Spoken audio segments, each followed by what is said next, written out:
everyone, and welcome to... I got you. You got something. Touch of the Oh. downs, maybe. Anyway, welcome to our Elimination Chamber predictions video. We tend to do these before the pay-per-views. Part of our now 3-video system. Wow. We got the predictions, the live reactions, and the review. All for you. Just Beautiful. 25 cents a rhyme. Anyway, here we are, Elimination Chamber. Not a large match card. Not many matches on the card. That's how I English. But we've said this before with SmackDown pay-per-views, and they have almost always delivered. I can't remember a bad SmackDown pay-per-view. Yep. From this era of the brand split. Good stuff all around. So, that being said, we got looks like 8 matches on the card, including pre-show matches. And Jesus, there's 3 women's matches. If it weren't for the Elimination Chamber and Harper versus Orton, I would think this is a Shimmer card, but it's not. It's Nope. WWE. Let's start with the pre-show match, because I guess Apollo Crews and Kalisto versus Ziggler is on the actual card. Okay. Good job, Kalisto. You got this. Poor Kalisto, man. He should be with the rest of the cruiserweights doing lucha shit, but they got him like fucking doing nothing feuds in Dorking the around. mid-card. Yeah. Fucking poor guy. When, Dolph Ziggler got yes chance after turning heel on him and super kicking him. Like, that must make you feel like shit. Yeah. Anyway, pre-show match, singular. Mojo Rawley versus Kurt Hawkins, which I'm sure Dark Horse Match of the Year candidate right here. Just grabs you. Geez, fuck, I don't know. Mojo Rawley. Sure. I don't know, and I don't particularly care. But Kurt Hawkins, I don't think, has lasted more than 45 seconds in any match he's wrestled since returning to the company. So, Mojo Rawley, probably. Yeah. I would think. Next up, we got Nikki Bella versus Natalya. They've done a good job of building heat for the feud, despite the fact that neither of these women can talk very well. It reached a fever pitch of shit on SmackDown this last week, where they did like a satellite interview between the two of them. They were separated for their safety, even though they were probably in the same room together when they filmed the spot. Just like you cut right between us.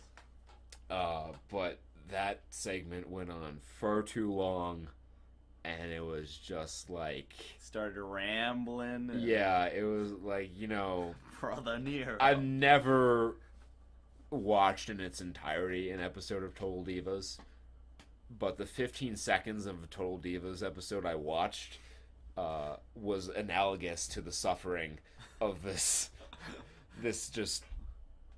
just dribble. Grueling. Yeah, I'm like Dialogue. oh fuck, no one cares, man. You have to show me that if you can find it. They probably edited it for time. Thankfully, there was like 8 minutes of this segment. I was like, this is still going. I just halfway through, I just muted it and was like playing Marvel 2 or something. Yeah. And I was like, fuck I'm bored now. Venom Doom Sentinel, let's go. I got Nikki Bella here. Okay. Yeah. If the rumors are to be believed, the WrestleMania match is Nikki Bella and John Cena versus The Miz and Maurice at Mania. So, like, best I can figure. Yep. Makes sense to me. So, if that's the case, then there isn't another SmackDown pay-per-view between now and then. So, Nikki wins here. I don't know if that blows off the feud or whatever, but Segues into the they next gotta one. get. I'm sure they'll probably set up tension between Miz and Cena in the Elimination Chamber match itself, and then go from there. Excuse me. Keep it going with the women here. Alexa Bliss, SmackDown Women's Champion versus Naomi. Gotta put it with Naomi. This is an interesting match, and I've gone back and forth on this all week. WrestleMania's in Orlando. Naomi's from Orlando. She's been with the company a while. Really hard to say. I feel like they want to get the belt on Mickie James at some point, and I don't know if they're going to turn her babyface to wrestle Alexa Bliss at it, or if I could see them putting the belt on Naomi and having her carry it into WrestleMania, and then Mickie James and Naomi is the WrestleMania match. Mm-hmm. Part of me feels like they're building to Becky versus Alexa again, or Becky and Mickie for the title. But I wouldn't be super surprised or upset, really, if they put the belt on Naomi here. That being said, I'm not sure they're going to do it. I personally don't think Naomi is ready for the title. Mm-hmm. But to be fair, neither was Alexa, and they put it on her anyway. Yeah, I want Naomi. Really want it. I feel, because if Alexa retains here, then it's just back to Becky and Alexa at WrestleMania, unless because Nikki's tied up with the Miz and Maurice thing.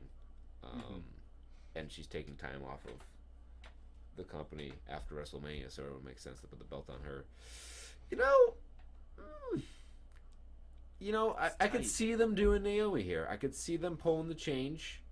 She's got the fantastical entrance, so they could do something special with that. Yeah. At WrestleMania. It would be sort of a feel-good thing for her to carry the belt into Mania. I don't think she'd win at Mania. No, she'd definitely lose it to whoever she was facing.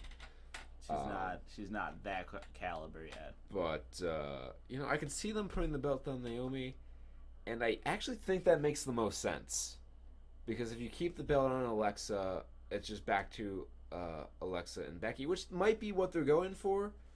But part of me feels like the end game is to get the belt on Mickie, so they can do Becky and Mickie for the title down the road. I think I'm going to go with Naomi here. Yeah. Probably going to be wrong, but we'll see. Calculated risk. Yeah. Now then we have the entirety of the SmackDown Tag Team division and a Tag Team Turmoil match for the SmackDown Tag Team Championship. I can't... None of these goons could really take the titles off of American Alpha. I don't... The Ascension. But at the same time, I feel like they might try to pull a change here, because the Tag Team division down in NXT is in such a state of disrepair with some of the injuries they've had, that I don't know they can afford to call up the Revival anytime soon. So you can't just keep going. I don't know. The Ascension won the thing on SmackDown. The 8-man tag on SmackDown. But I just can't see them out of nowhere putting the belts on the Ascension. I could see them having Alpha drop the titles, just because of the nature of the match and how many moving parts there are, and they can always blame they started first or whatever.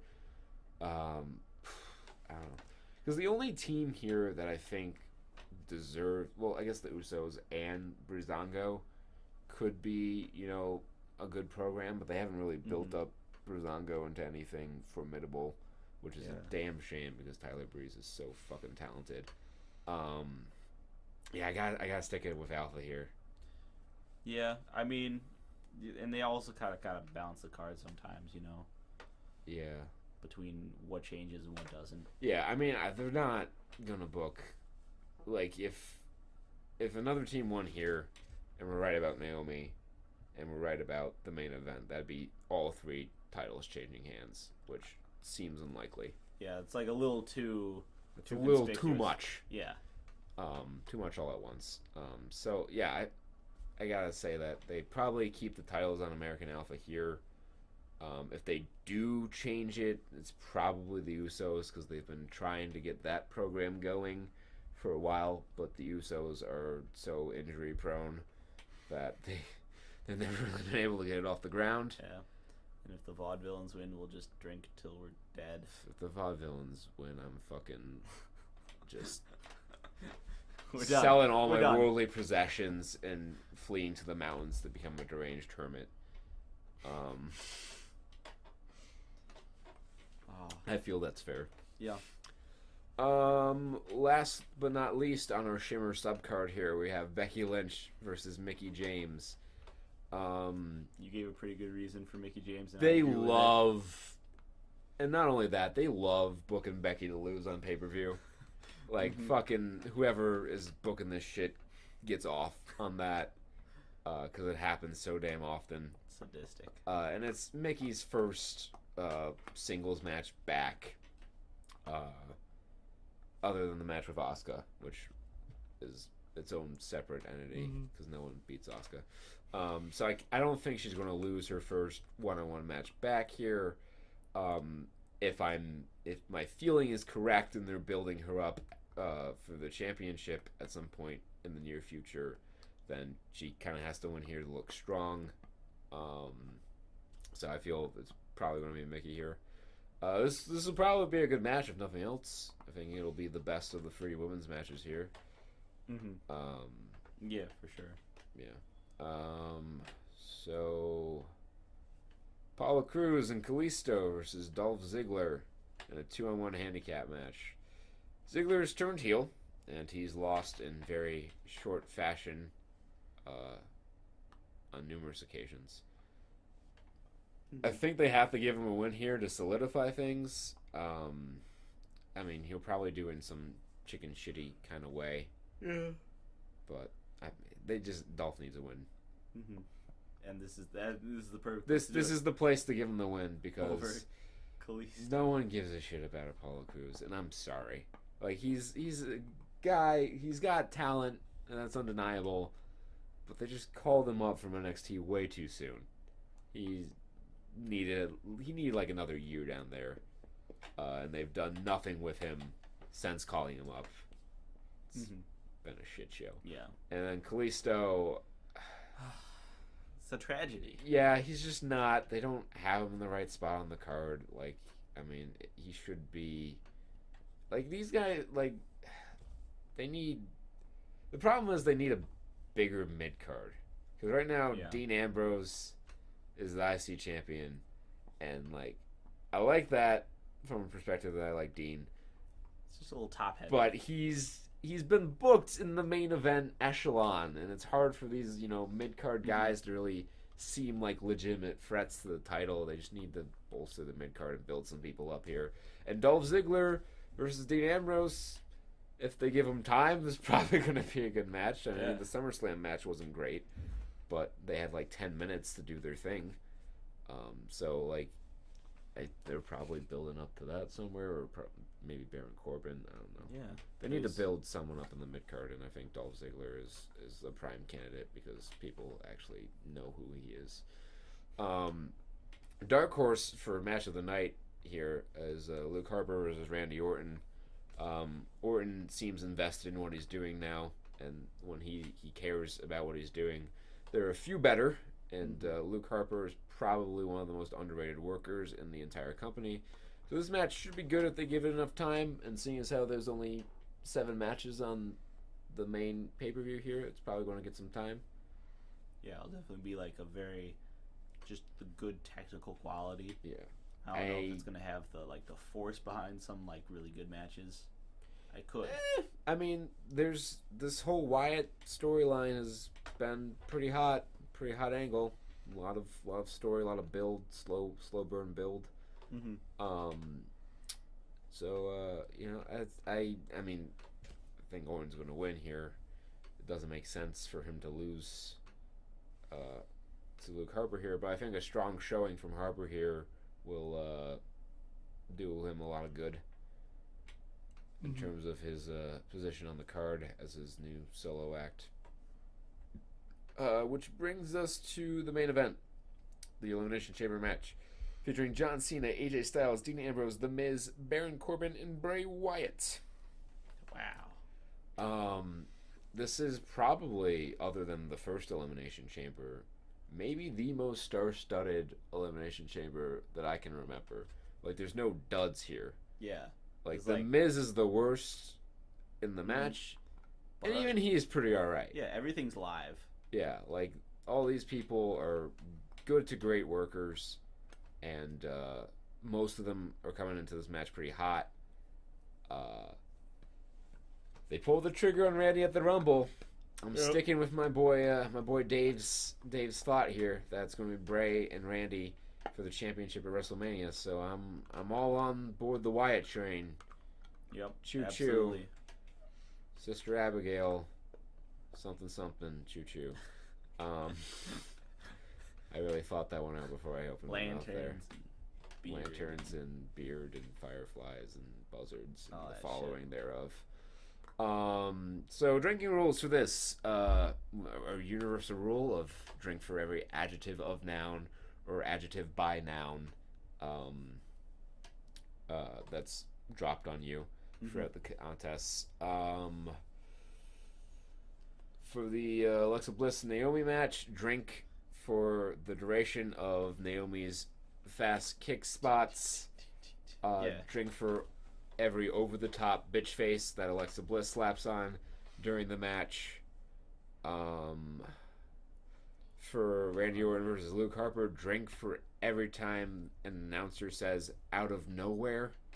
Yep. For Paul Clues and Kalisto versus Dolph Ziggler, finish your drink if Dolph Ziggler loses in under 2 minutes again. Yep. For the... I got one for the turmoil match. Okay. If someone gets thrown into the, they do the spot, the throw off the ring into the bunch of guys. Yes. Yeah. Okay. A drink if they do that.